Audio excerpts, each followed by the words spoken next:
Hello students, myself Rubina Chaudhary and today we are back with another lecture of Heredity and Evolution.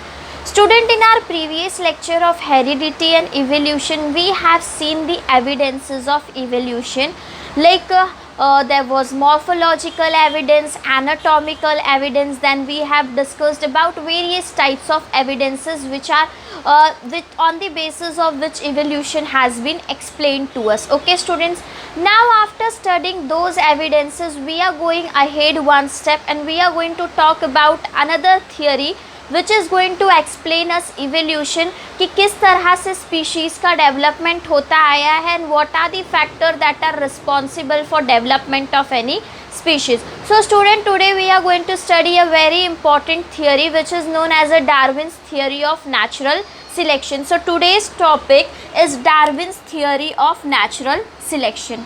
Student, Darwin was basically a biologist and he has spent numerous years of his life on a island.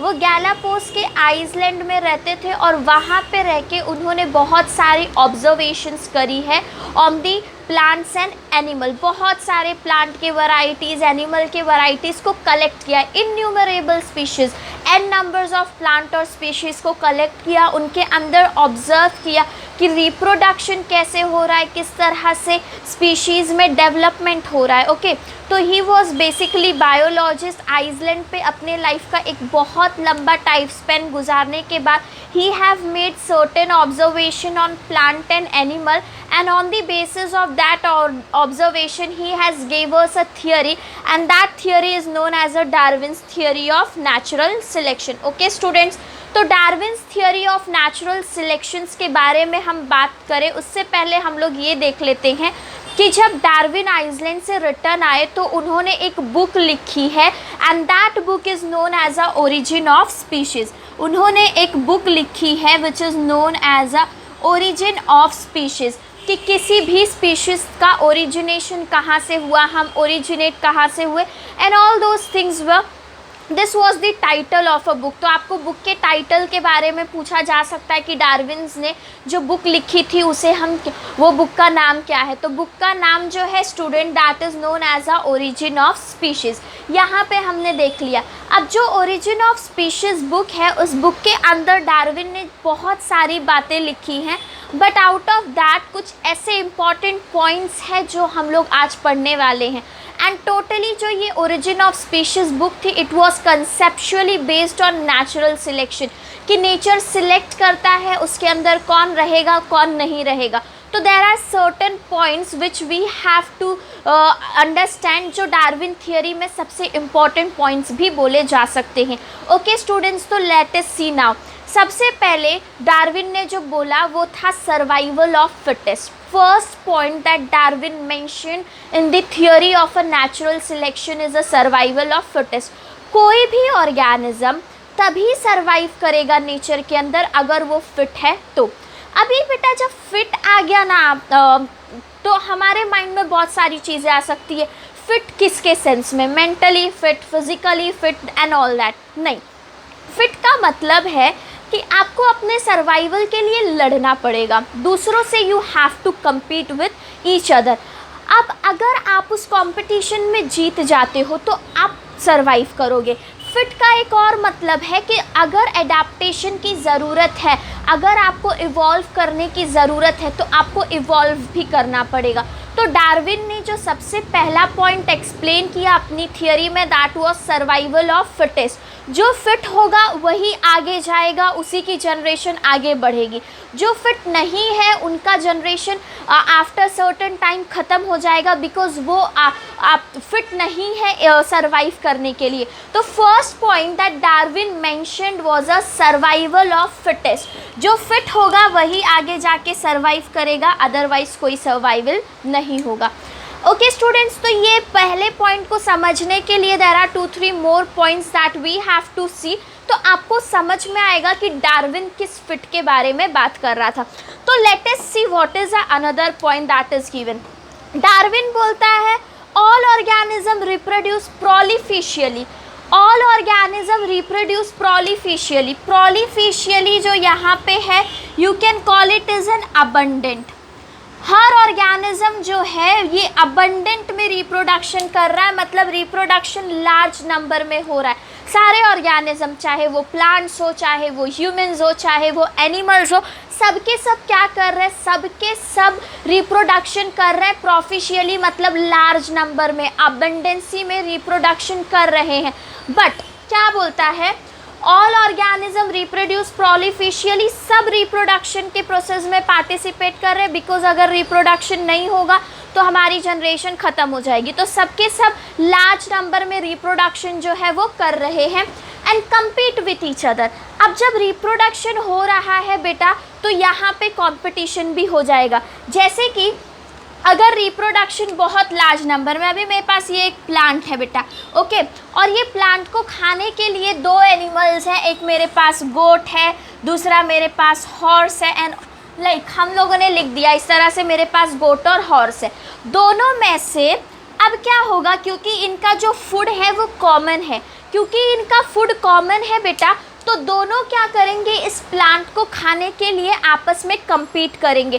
तो यही बोला गया है कि हर एक organism reproduce करेगा और फिर एक दूसरे से कंपटीशन करेंगे। वो कंपटीशन फूड के लिए भी होगा, वो कंपटीशन शेल्टर के लिए भी होगा, and compete with each other. अब इस कंपटीशन में जो जीत जाएगा, जैसे कि अगर गोट और हॉर्स की लड़ाई है, तो अब गोट और हॉर्स अगर एक कॉमन फूड के लिए लड़ रहे हैं, तो वो जो जीत जाएगा दोनों में से वो आगे जाएगा, और जो हार गया वो क्या हो जाएगा, थोड़े टाइम बाद, क्योंकि वो हार रहा है कंटिन्यूसली या उसे खाना नहीं मिल रहा है, उसका जो स्पीशीज़ है वो ख़त्म हो जाएगा। तो what Darwin says, all organism reproduce prolifically, reproduction तो हो रहा है लार्ज नंबर में, लेकिन एक स्पीशीज़ दूसरे स्पीशीज़ से कंपटीशन कर रहा है। कंपटीशन में जो जीत जाएगा वो सस्टेन करेगा, मतलब वो आगे जाएगा, और जो हार गया उसकी जो वो ख़त्म हो जाएगा, उसकी पूरी की पूरी जो जनरेशन है वो कुछ टाइम के बाद, आफ्टर सर्टेन टाइम जो है वो ख़त्म हो जाएगी।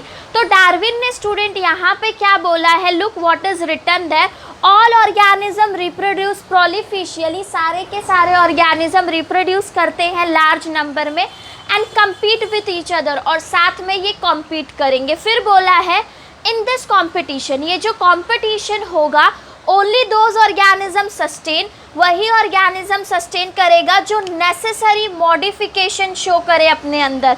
हमें टाइम के साथ इवॉल्व होना है स्टूडेंट, अगर हमें सर्वाइव करना है नेचर के अंदर, तो आप ऐसा नहीं, यू कैन नॉट से कि नहीं मैं इवोल्यूशन में पार्टिसिपेट नहीं कर रहा हूँ, ऑल दैट मैं जैसा हूँ वैसे ही रहूँगा। जैसे कि डायनासोर्स देख लो, कितने ह्यूज स्पीशीज़ थे, बट क्योंकि उन्होंने नेसेसरी अडेप्टेशन अपने अंदर शो नहीं किया, इसीलिए उनकी स्पीशीज़ क्या हो गई बेटा, ख़त्म हो गई। तो यहाँ की क्या बोल रहा है, ऑर्गेनिज्म को हर वो मॉडिफिकेशन अपने अंदर शो करना पड़ेगा जो मॉडिफिकेशन ज़रूरी है उनके सर्वाइवल के लिए। देखो बेटा, सबसे पहला पॉइंट जो डार्विन ने बोला, that is survival of fittest, जो फिट होगा वही सर्वाइव करेगा।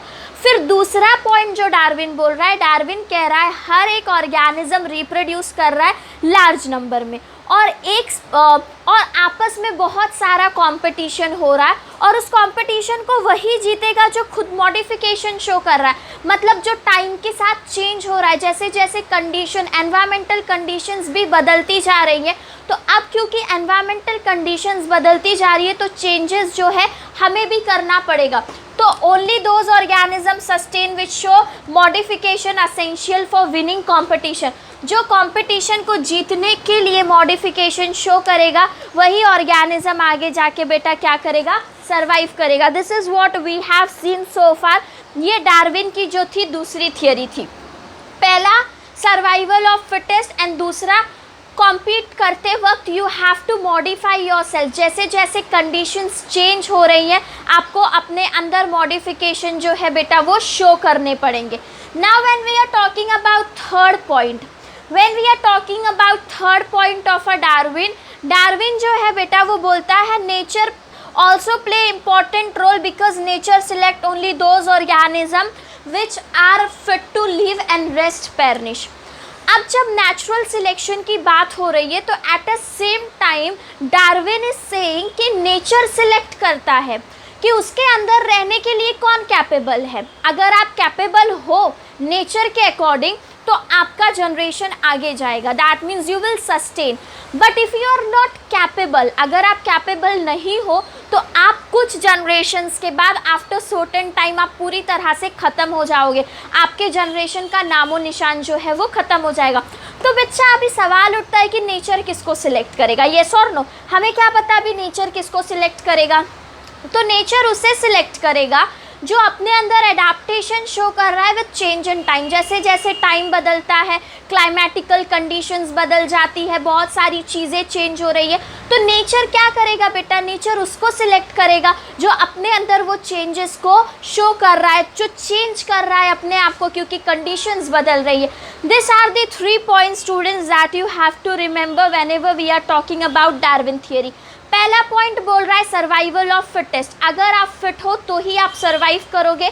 दूसरा पॉइंट आपको बोल रहा है हर एक ऑर्गेनिज्म रिप्रोड्यूस करेगा और फिर आपस में वो compete करेंगे, और compete करने में वही जीतेगा जो अपने अंदर नेसेसरी मॉडिफिकेशंस ला रहा है, वही जीतेगा कंपटीशन जो अपने अंदर नेसेसरी मॉडिफिकेशन ला रहा है। फिर थर्ड पॉइंट डार्विन बोलता है nature will select, nature select करेगा उसके अंदर कौन रहेगा और कौन नहीं रहेगा। वो क्या बोल रहा है, वो जो अपने आप को चेंज कर रहे हैं, जो अपने आप को इवॉल्व कर रहे हैं, वो फिट है और वही सरवाइव करेंगे, और बाकी जो है जो अपने आप के अंदर नेसेसरी एडाप्टेशन नहीं शो कर रहे हैं बेटा, वो क्या करेंगे after certain period of time वो परनिश हो जाएंगे, मतलब वो क्या हो जाएंगे बच्चा, ख़त्म हो जाएंगे। ये डार्विन की थियरी थी। ये थियरीज वर्ल्ड वाइड काफ़ी ज़्यादा एक्सेप्ट की गई थी, और इस थियरी को ऑल टुगेदर बेटा हम बोलते हैं theory of a natural selection. We call it student as a theory of a natural selection. अब जब हम लोग theory of a natural selection के बारे में बात कर लिए हैं, तो डार्विन के बुक का नाम था ओरिजिन ऑफ स्पीशीज़, राइट बच्चा। ओरिजिन ऑफ स्पीशीज़ मतलब स्पीशीज़ कहाँ से ओरिजिनेट हुए इसके बारे में। बट अगर तुम तीनों पॉइंट्स को देखोगे तो ओरिजिनेशन के बारे में तो कहीं पे बात ही नहीं हो रही है, ये तो सिर्फ इवोल्यूशन की बात हो रही है।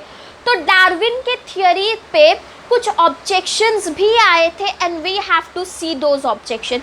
बेटा ऑब्जेक्शन से पहले 3 पॉइंट, सर्वाइव वही करेगा जो फिट है। दूसरा पॉइंट हर एक स्पीशीज़ रिप्रोडक्शन करेगा और रिप्रोडक्शन लार्ज नंबर में होगा, बट अपने सर्वाइवल के लिए आपको compete करना पड़ेगा, और कंपटीशन वही जीतेगा जो नेसेसरी मॉडिफिकेशन शो कर रहा है। तीसरा पॉइंट बोल रहा है नेचर सिलेक्ट करेगा कि कौन फिट है उसके अंदर सर्वाइव करने के लिए और कौन फिट नहीं है। ओके बच्चा, ये तो हमारा जो डार्विन का थियरी है, हमने वो थियरी के बारे में बात कर ली।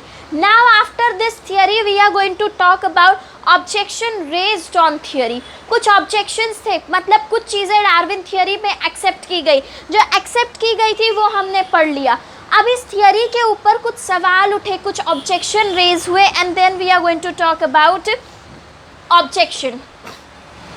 तो डार्विन के हिसाब से नेचर सिलेक्ट करता है, राइट, कि हमारे कौन फिट है सर्वाइवल के लिए और कौन फिट नहीं है।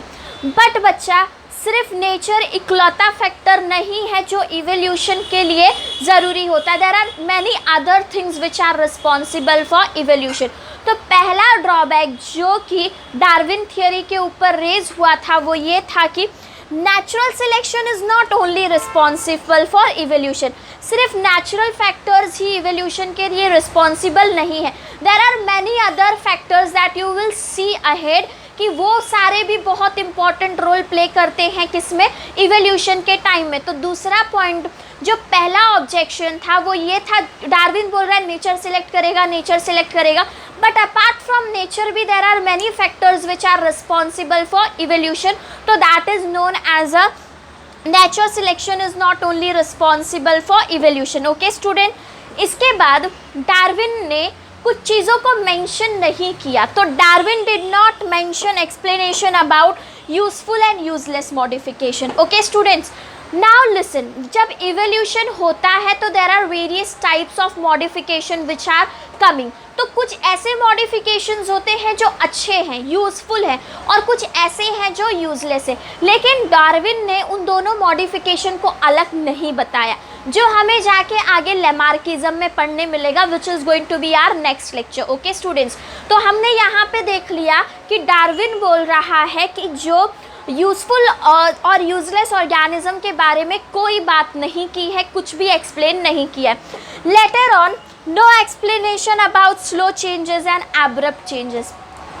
जब इवोल्यूशन हो रहा है तो at the time of evolution changes कैसे हैं, whether it is taking place very rapidly और इट इज़ वेरी स्लो, इसके बारे में भी, टाइम के बारे में, इवोल्यूशन में कितना टाइम लगेगा, कैसे होगा, there was no clear explanation about this. तो ऐसे कुछ ऑब्जेक्शंस भी थे स्टूडेंट्स जो डार्विन के थियोरी पे रेज किए गए थे, and that is known as a objection raised on Darwin theory. 3 objection है। इसके साथ साथ एक और ऑब्जेक्शन आप यहाँ पे ऐड कर सकते हो, no explanation on origin of species. Species originate कहाँ से हुए, इसके बारे में भी कोई एक्सप्लेनेशन नहीं है। जैसे कि हम लोग बात कर रहे हैं कि पहली स्पीशीज कहाँ से आई, it is not explained in Darwin theory. सिर्फ अडेप्टेशन के बारे में, नेचुरल सिलेक्शन के बारे में बात कर रहा है। तो ये भी एक ड्रॉबैक है बेटा किसका, डार्विन थियोरी का, which has no points mention कि ओरिजिनेट लाइफ यहाँ से हुई। तो ये कुछ ऑब्जेक्शंस थी। 3 पॉइंट थी जो डार्विन ने दी थी। पहला, सर्वाइवल ऑफ फिटेस्ट। दूसरा बोल रहा है अपने सर्वाइवल के लिए ऑर्गेनिज्म आपस में कॉम्पीट करेंगे और उसमें से वही जीतेगा जो फिट होगा और जो कंपटीशन के लिए नेसेसरी मॉडिफिकेशन शो करेगा। और थर्ड पॉइंट जो डार्विन ने बोली थी, वो थर्ड पॉइंट था कि ऑर्गेनिज्म अपने अंदर नेचर सिलेक्ट करता है कि उसके अंदर कौन फिट है और कौन फिट नहीं है सर्वाइव करने के लिए। और फिर हमने ऑब्जेक्शंस की बात कर ली है स्टूडेंट्स। तो यहाँ पे Darwin theory of natural selection को डार्विनिज्म भी बोला जाता है। It is also known as Darwinism because it was given by Darwin. ये डार्विन की थियोरी थी and that's why we are calling it as a Darwinism.